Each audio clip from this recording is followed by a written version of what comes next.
늘 새로운 뉴스를 만들겠습니다. 진심을 다하는 언론, 지식교양 전문 채널 시선뉴스입니다.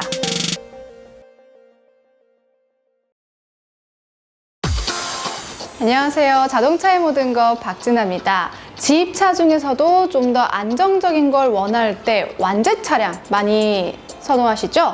이 완제 차량에 대해서 오늘 좀 더 세부적으로 알아보도록 하겠습니다.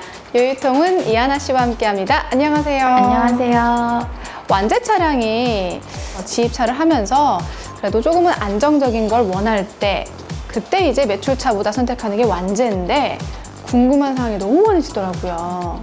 일단 첫 번째 궁금한 사항, 톤수에 따라 얼마나 급여가 다르냐, 다르지 않을까요? 달라요. 다르죠. 네, 달라요. 1톤에서 5톤까지의 차량들이 완제 차량들이 많아요. 5톤 이상급들은 거의 완제가 없고요. 매출차가 많은 예, 거죠? 그렇죠. 그래서 완제 차량들 같은 경우에는 1톤 평균적으로 따져봤을 때 한 150에서 180 사이 정도가 평균적인 금액이고요. 그리고 2.5톤이나 3.5톤 같은 경우에는 180 정도에서 한 230 정도. 그리고 5톤 같은 경우에는 230 정도에서 한 450 정도까지 굉장히 갭이 커요. 왜 그렇게 사이 그 갭이 클까요? 5톤 같은 경우에는요, 강도가 틀려요. 일의 강도가 너무나 틀려요. 5톤 같은, 그러니까 수작업이 들어가는 5톤 이하급들의 완제 차량이다 하면 거의 냉동차들이 거의 많거든요. 근데 이거를 수작업을 내가 하느냐. 예를 들자면 육개 같은 닭 배송, 생닭 배송하는 거 있죠? 그런 거 같은 경우에는 갈고리 아시죠? 그 후쿠선장 갈고리? 네, 그런 갈고리로 본인이 그 냉동차에 직접 탑승을 하셔서 갈고리로 끌어내리는 작업까지 하시고 또 올리는 작업까지 하셔야 돼요. 그러니까 굉장히 어렵죠, 일이. 그런 일들 같은 경우에는 야간에 이루어지고 일이 굉장히 힘든 편이에요. 그래서 급여가 450 정도 되는 거예요. 하지만 같은 5톤이 라도 일이 좀 수월한 일들이 있어요. 그런 일들은 급여가 많을 수가 없겠죠. 그렇기 때문에 갭이 난다고 보시면 돼요. 그러면 우리가 흔히 지입차에서는 주유비가 사실 제일 많이 들어가잖아요. 네. 그런 비용은 다 개인이 알아서 이렇게 해결을 해야 되는 건가요? 완제는 주유비, 그리고 도로비, 톨비라고 하죠. 회사에서 다 지급을 따로 해주세요. 따로? 그래서 순수 급여, 내가 받을 수 있는, 회사에서 받을 수 있는 순수 급여를 받는 게 완제 차량이에요. 그렇군요. 그러면 기름값이 많이 올라가거나 그런 거에 대한 부담은 많이 없겠네요. 네, 없죠. 그러면 정말로 보통 회사에서 직장 생활하는 개념하고 정말 많이 비슷한 것 같은데 월차, 연차 네. 잘 못 쓰시는 분들 많은 거 알지만 그래도 있잖아요. 그런 개념에 그런 것도 다 있는 건가요? 일단 완제 차량에 있어서는 연차나 월차, 여름휴가, 여러 가지가 있어요. 예. 근데 그거는 매출은 있을 수가 없는 이유가요. 매출은 내가 올린 만큼 내가 가져오는 수익 구조이기 때문에 사실 쓰라고 해도 잘 안 쓰고 대신에 내가 무슨 일이 생길 때는 얘기를 해서 배차를 뺄 수가 있기 때문에 연차나 그런 휴가 등이 의미가 없어요. 완제 차량은 약속된 근무 히스토리가 있어요. 그쵸. 그러니까 몇 시에 출근을 해서 몇 시에 퇴근을 하고 그 사이에 내가 담당하고 있는 구역 안에 몇 군데 배송처를 가야 하는 그런 담당 업무가 있을 거 아니에요. 그런 업무를 매일매일 해야 되는데 주말 말고 나도 휴가도 필요하고 무슨 일이 있을 때 연차도 필요하고 하잖아요. 그럴 때는 다 적용이 된다고 보시면 돼요. 그러면 또 궁금한 게 4대 보험이나 퇴직금 관련 이런 것도 좀 궁금할 수 있을 것 같거든요. 왜냐하면 회사에서 월급을 받는 거니까. 그쵸. 그렇게 생각하시면 또 당연히 그렇게 생각이 드는데 그거는 완제라고 해서 급여 체계가 있어서 회사 다니는 것 같아요 라고 얘기하실 수 있지만 어쨌든 이것도 개인 사업이에요. 급여 형태가 틀릴 뿐이거든요. 그러니까 개인 사업이기 때문에 4대 보험도 선택사항이세요. 개인 사업자잖아요. 네. 내가 4대 보험 적용을 시키려면 내가 가입을 하셔서 하셔야 되는 거예요. 내가 내 스스로? 그렇죠.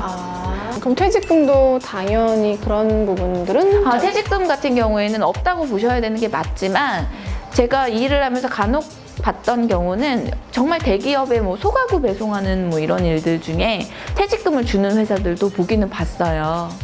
아, 완제 차량으로 하는 보기는 봤는데 거의 굉장히 드문 일이라고 보시면 돼요. 없진 않다는 거예요. 네, 있기는 있어요.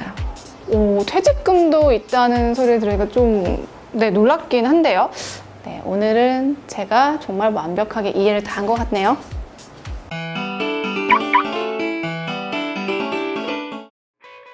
지입차에 대해 고민 있는 분들 많으십니다. 저희가 방송으로 말끔하게 해결해 드릴게요. 네, 오늘의 고민은요.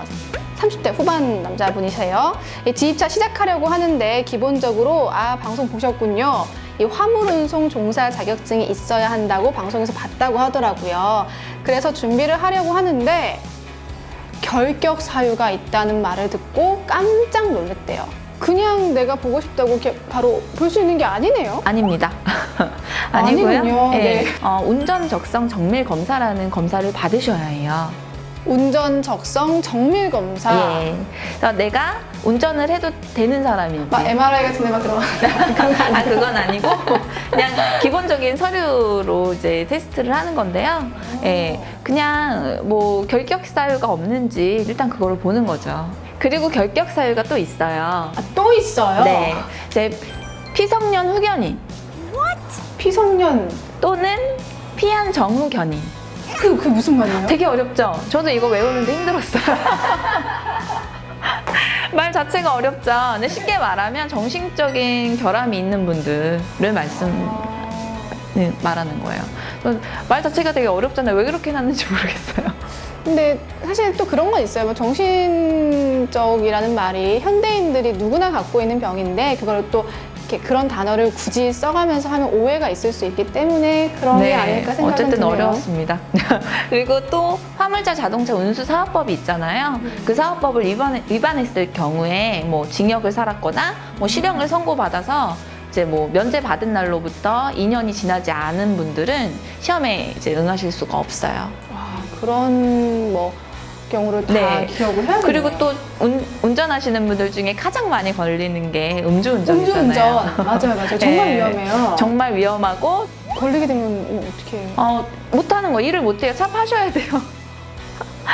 이제 만약에 시험을 보시려고 해요. 근데 이제 자격시험 공고일 전 5년 동안 이제 만약에 음주를 해서 3번 정도 걸리셨어요. 3번 이상? 3번 이상부터는 절대 안 된다. 네, 그렇죠. 이런 거군요. 물론 맞아요. 음주운전은 절대 안 되는 건데 그런 결격 사유들이 있었는지는 몰랐네요. 근데 이분은 사실 이제 시작하려고 하시는 분이고 30대 후반이기 때문에 그 운전자가 정밀검사? 운전적성 정밀검사 정도만 무난하게 통과한다면 굳이 자격증을 따는데 어려움은 없을 것으로 보입니다. 고민 해결되신 것 같아요. 네, 고민 해결. 네, 오늘은요 지입차 이 완제에 대해서 좀 세부적으로 알아봤어요. 직장 생활하는 것과 비슷하다라고 생각할 수 있었는데 사실은 전혀 그렇지 않았습니다. 그리고 화물 운송 자격증 또 그냥 딸 수 있는 게 아니라고 합니다. 결격 사유가 있기 때문에 그 부분에 대해서 꼼꼼하게 체크하시는 것도 중요할 것 같습니다. 네, 저희 다음 시간에 또 이제 찾아뵈야죠. 네, 봐요, 우리. 다음 시간에 더 알차게 공부해서 여러분들 찾아뵙도록 하겠습니다. 시청해주신 여러분 고맙습니다. 안녕.